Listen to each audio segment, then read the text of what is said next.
دین کی دعوت میں اللہ کی رحمت ہے، جو دین کی دعوت ہے اللہ کی رحمت ہے، محنت ہی محنت ہے، نبی کی سنت ہے۔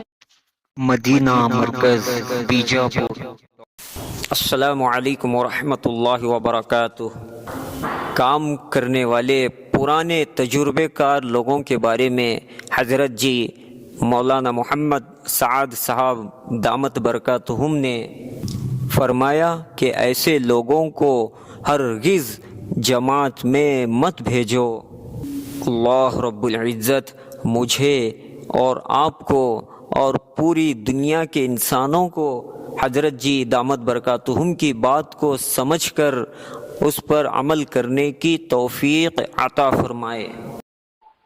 کہ جی یہ ماشاءاللہ ایسے ہیں اور ایسے ہیں اور ایسے ہیں اور ایسے ہیں، ان کو اجتماعات کے بڑے تجربے ہیں اور ان کو اس ملک کا بڑا تجربہ ہے، وہاں بارہا جا چکے ہیں، وہاں کے حالات سے واقف ہیں، وہ فضائل بیان کیا ہے۔ تو ہماری رائے یہ ہے کہ ان کو بھی جماعت میں جانا چاہیے۔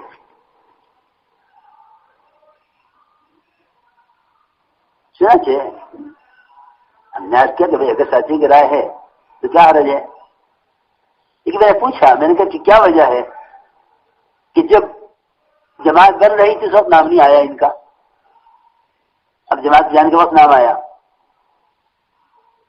تو وہ کہنے لگے کہ اصل میں جماعت جس ملک میں جا رہی ہے وہاں میرے کچھ اعزاء ہیں، کچھ رشتے دار ہیں، میں چاہتا ہوں جماعت کے ساتھ چلا جاؤں، کام بھی ہو جائے گا اور مجھے کچھ وہاں کام ہے اپنا ذاتی، وہ بھی کر لوں گا، جماعت کو بھی فائدہ ہوگا اور میرا کام بھی ہو جائے گا۔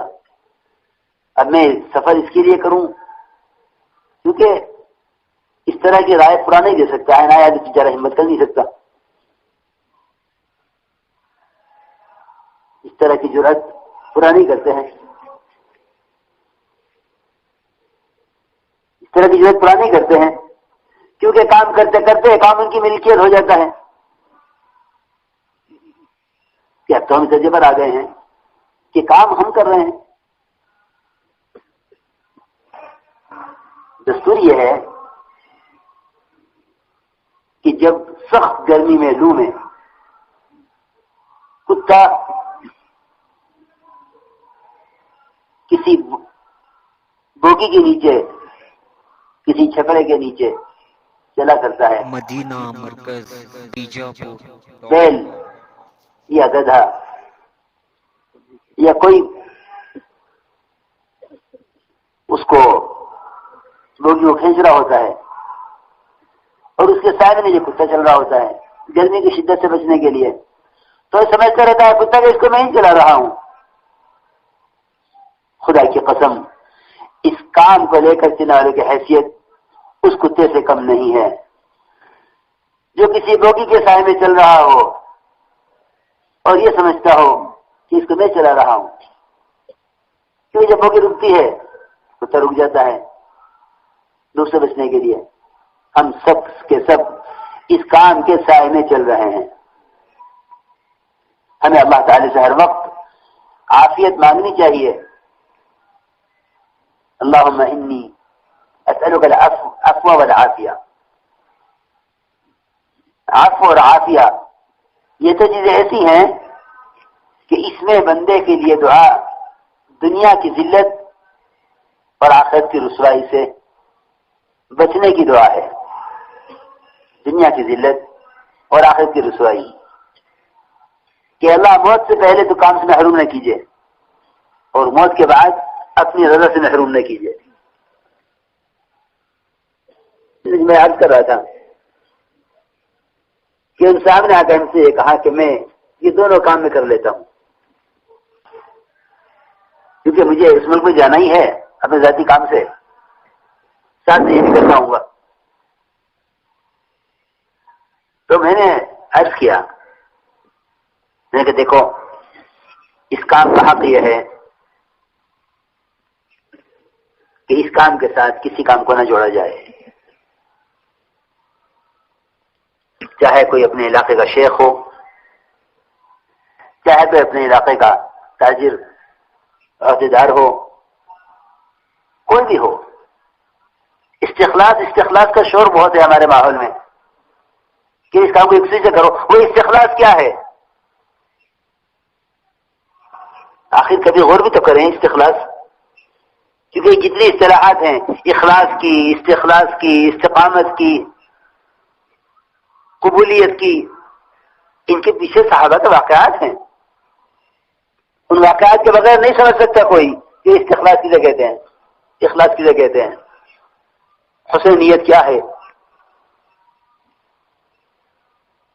سنا تھے اس دن یاد آیا مجھے کہ واقعی اگر استخلاص ہوتا کام کرنے والوں میں تو یہ نہ کہتے.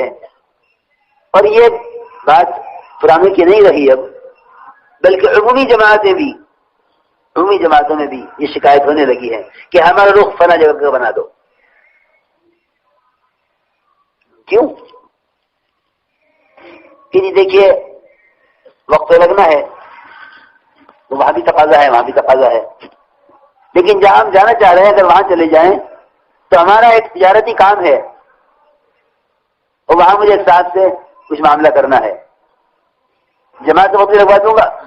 اب تو بھی کیا وجہ سے مشورے میں تو اب یہ تقاضے آنے لگے ہیں کہ جی ہمارے بھائی عبداللہ صاحب ہیں، ان کو بھیج دیجیے، کیونکہ ان کو وہاں ایک اپنا امتحان دینا ہے، اس میں صبح سے شام تک کا کام ہے کچھ دیر کا، اور جماعت کے یہی ترجمان ہیں اور کوئی لے جانے والا ہے نہیں، مجبوری ہے، لہذا یہ جائیں گے تھوڑی دیر کے لیے کر کے آ جائیں گے. اور میں بتاؤں آپ کو اس کام کو تنظیم کس نے بنایا؟ اس کام کو تنظیم بنایا ہے کالجوں، یونیورسٹیوں اور پروفیشنل لوگوں نے. ریاست نے اس کام کو میوات نے اس لیے شروع کیا تھا کہ اس کام کے علاوہ کوئی کام کریں گے نہیں.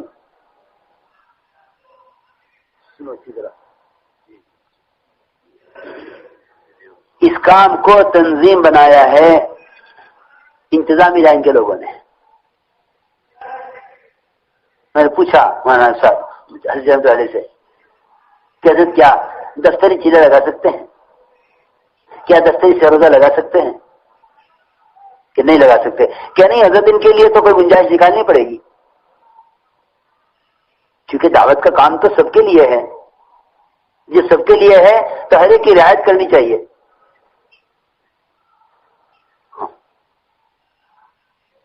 یہاں سے کام خراب ہوا اس لیے کہ یہ بات پکی بات ہے کہ عزیمت کے بغیر تو قربانی پوری ہو نہیں سکتی.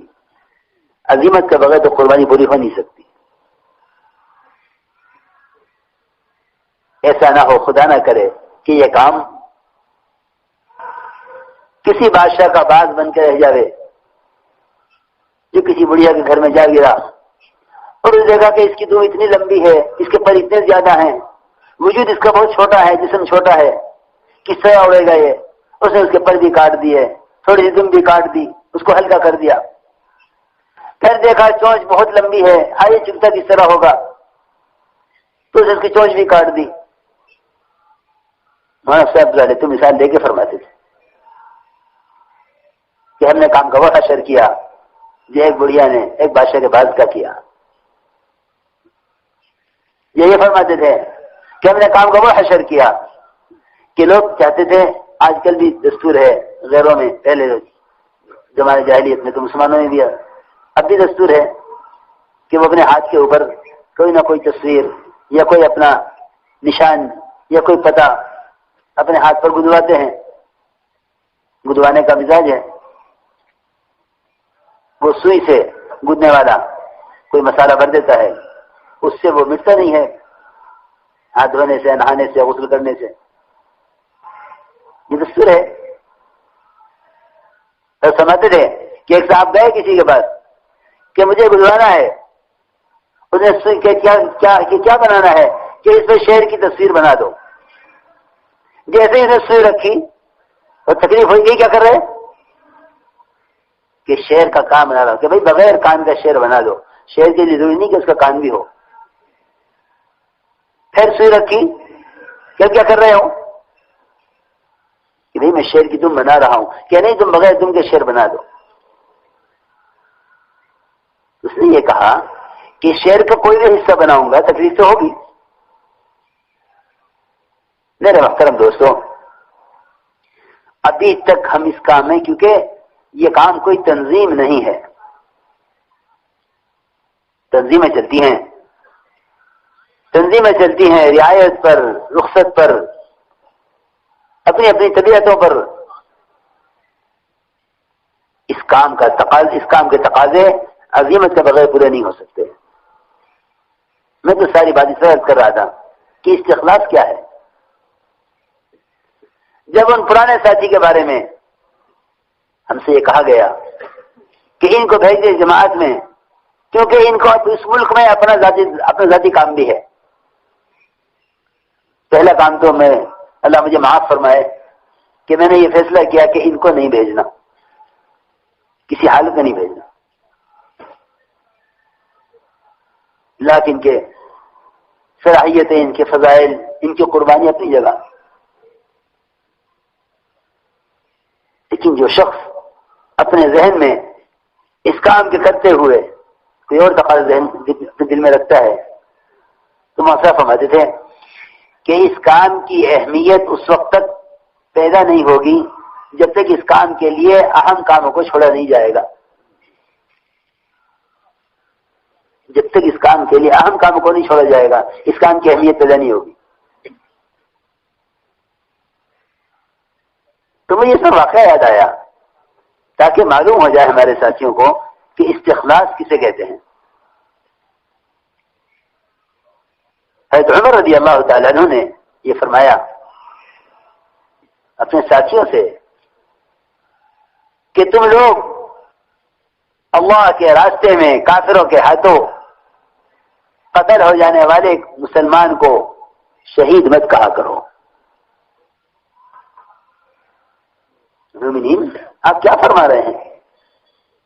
ایک مسلمان اللہ کے کلمے کو بلند کرنے کے لیے، دین کو دنیا میں زندہ کرنے کے لیے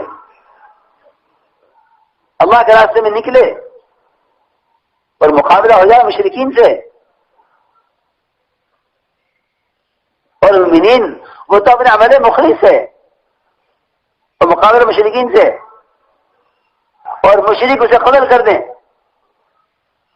اور آپ کہہ رہے ہیں کہ اس کو شہید مت کہو. شہید تو کہتے ہی اس کو ہیں. یہ کیا بات ہوئی؟ تو عمر رضی اللہ عنہ نے فرمایا کہ اس کو شہید مت کہو. امین کیوں شہید کہیں؟ اس کی شہادت میں کیا شک ہے؟ فرمایا عمر رضی اللہ تعالی عنہ نے کہ تمہیں معلوم نہیں کہ یہ جب اللہ کے راستے میں نکلا اللہ کے دین کو بلند کرنے کے لیے، راستے میں اس کو ایک جگہ تجارت کا موقع مل گیا. اس نے خیال کیا کہ ہاں دین کا کام تو کر ہی رہا ہوں، دین کے کام کے لیے نکلا ہوا ہوں. اگر میں اس وقت اس سے اس چیز کو کتنے میں خرید کے کتنے میں بیچ دوں تو میرا نفع ہوگا. حالانکہ حج ایک ایسا فریضہ ہے جو ایک مسلمان پر اس کی پوری زندگی میں ایک مرتبہ فرض ہے. صرف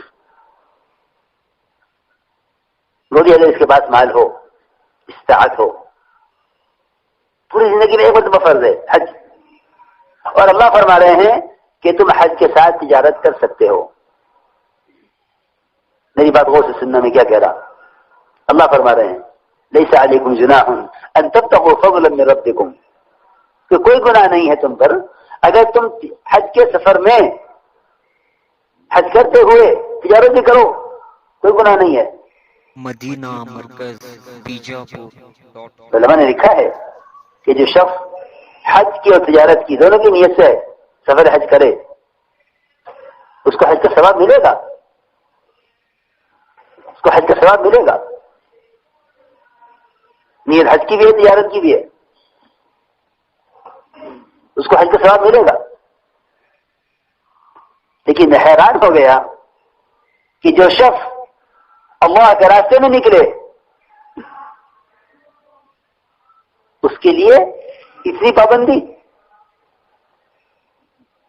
کہ عمر رضی اللہ عنہ نے فرمایا کہ تم اس قتل ہونے والے کو شہید مت کہو، یوں کہو کہ ہاں یہ آدمی اللہ کے راستے میں نکلا تھا، اللہ کے دین کو بیان کرنے کے لیے، غیروں کے ہاتھوں مارا گیا ہے، کہو قتل ہو گیا ہے، اس کے بارے میں دعا کرو کہ اے اللہ تو اسے اپنے فضل سے جنت میں داخل کر لے، شہید مت کہو۔ پھر فرمایا کہ وہ شخص شہید کیسے ہو سکتا ہے جو نکلا تھا اللہ کے دین کو بلند کرنے کے لیے، اللہ کے کلمے کو بلند کرنے کے لیے، لیکن اس نے نکلنے کے زمانے میں تجارت کی ہے اور تجارت سے کمایا ہوا مال وہ اس کی سواری پر رکھا ہوا ہے۔ اللہ رب العزت ہم سب کو ان تمام باتوں پر عمل کرنے کی توفیق عطا فرمائے۔